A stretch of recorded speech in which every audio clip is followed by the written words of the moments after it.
Ang totoo, ang katotohanan ay parang anino. Kahit saan ka tumakbo, palaging nasa likod mo. Ang katotohanan ay parang anino. Wala itong walang liwanag kung walang magpapaliwanag. Secrecy na ba? Hindi na transparency. Ang pag-iwas sa katotohanan ay parang utang na may interes. Habang hindi binabayaran, lalong lalaki ang atraso. Maari mong iwasan ang pagharap ngayon sa araw na ito, pero darating din ang araw ng paniningil.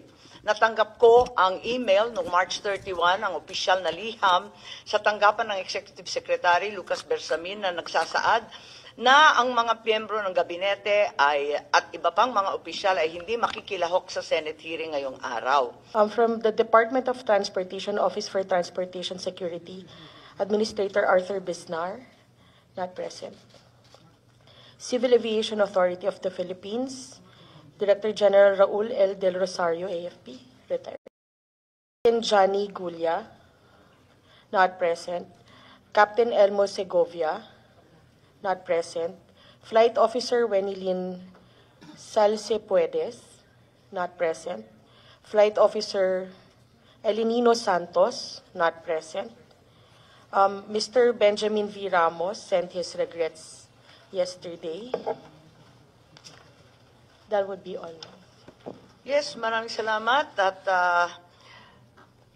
katulad nung nakarang hearing, ang pag-uusapan po natin ngayon, ito, yung sa Committee on Foreign Relations po, i-discuss natin ang clarification of the involvement and the roles of the ICC, the Interpol, and the various government agencies in the arrest of former President Rodrigo Roa Duterte, confirmation that measures were taken to ensure that the rights of the former president under domestic laws and relevant treaties were properly protected, and lastly, that such other matters that may aid the committee in crafting necessary legislation on the coordination between Philippine authorities and international tribunals and law enforcement organizations.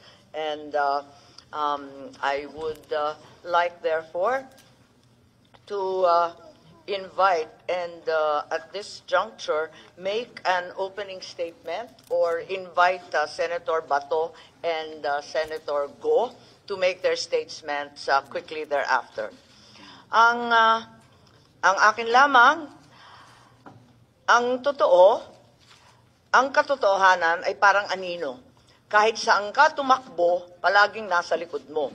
Ang katotohanan ay parang anino. Wala itong walang liwanag kung walang magpapaliwanag. Secrecy na ba? Hindi na transparency. Ang pag-iwas sa katotohanan ay parang utang na may interes. Habang hindi binabayaran, lalong lalaki ang atraso. Maari mong iwasan ang pagharap ngayon sa araw na ito, pero darating din ang araw ng paniningil.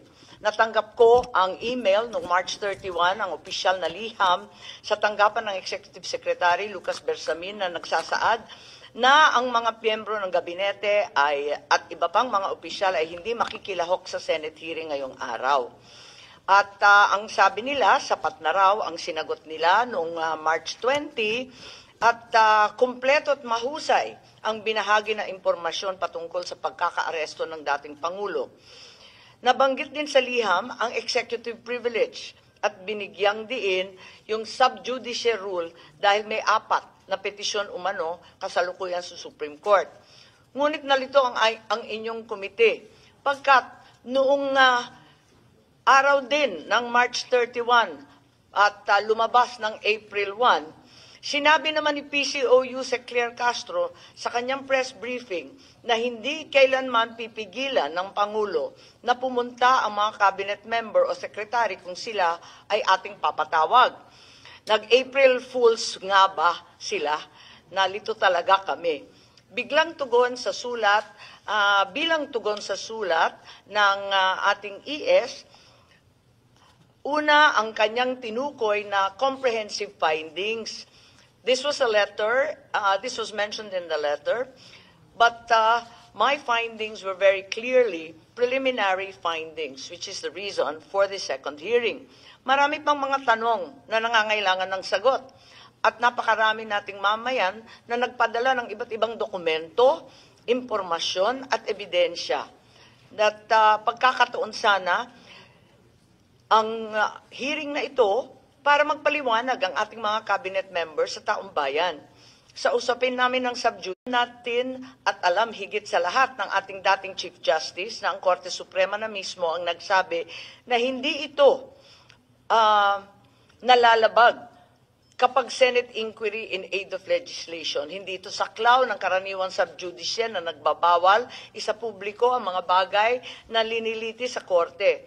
Mahalaga ang legislative inquiry sa paghubog at pagpapatatag ng ating mga batas. Panguli, nirerespeto ko ang doktrina ng executive privilege. Pero pakatandaan natin, hindi ito pwedeng gamitin bilang blanket shield, pangkalahatang pantago para ilagan ang tanong at umiwas sa paanyaya ng Senado. Itong landmark case na kabisado naman natin, Senate versus Ermita, nagtakda ng saklaw ng executive privilege. Nagsasaad na bagamat pwedeng gamitin ng ehekutibo ang pribilehyo niya na mga investigasyon ginagawa sa Congress, maaari rin mapasawalang bisa kung ang impormasyon hinihingi ay mahalaga sa tungkulin ng Kongreso sa paggawa ng batas o pagsagawa ng aming oversight function. May sikat na kasabihan, hidden truths are unspoken lies. Ang katotohanang tinatago ay kasinungalingan din. At mukhang ganun ang nangyayari ngayon sa pagtatago ng katotohanan gamit ang executive privilege at subjudice, nagmimistula tuloy na may cover-up sa mga nangyayari. Ngayon, inaanyayahan ko si Senator Bato at si Senator Go na mag-preliminary statement din po. Thank you, Madam Chair. What we have right now in front of us are empty chairs. Itong ginawa ng mga opisyalis from the executive branch of government is a total snub to, as far as we're concerned. And ito'y tahasang pagbaliwala sa doktrina ng checks and balances ng ating gobyerno. Kung ayaw na mag-attend ng hearing, ibig sabihin, ayaw na nilang magpapacheck sa atin na co-equal branch of government. So what will happen to this? Pag tuluyang ganito ang mangyayari is, I think we are now on the verge of constitutional crisis kapag tuluyan nilang i-snub yung ating imbitasyon. Wala na mangyari. Wala na respetuhan ito sa isang kapwa co-equal branch of government.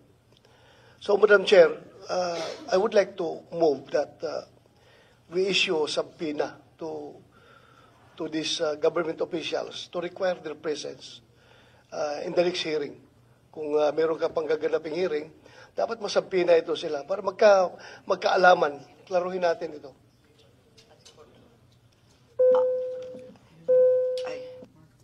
Maraming salamat, Senator Ronald De La Rosa.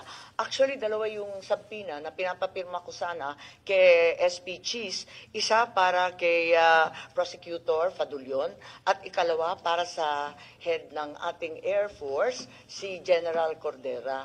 Pero yung dalawa, hindi ko pa natatanggap na pirmado. Ang sinabi ni SP, pinadala na daw niya sa legal ng Senado.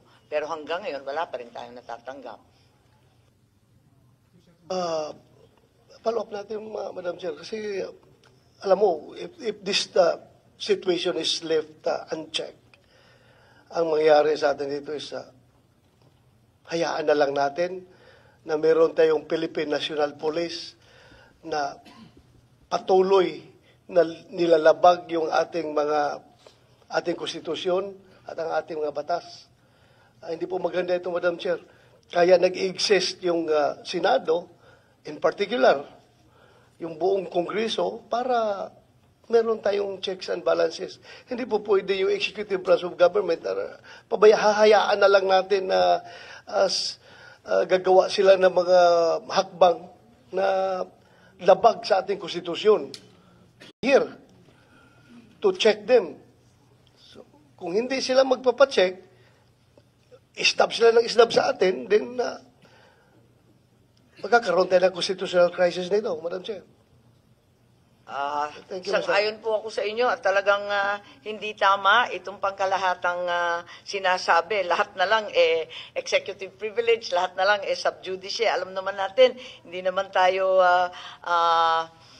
lihis at alam naman natin na napaklaro ng Neri versus Senate, yung Ermita case, kaliwaliwanag na kinakailangan na talagang malapit sa Pangulo, ang impormasyon hindi makukuha sa iba, hindi naman ito magiging panganib para sa lipunan, kaya't paano po ito naging executive privilege, alam na po natin yan, at hindi naman tayo nakikialam doon sa bagay-bagay na sinaloob ng mga kaso at asunto sa Korte Suprema.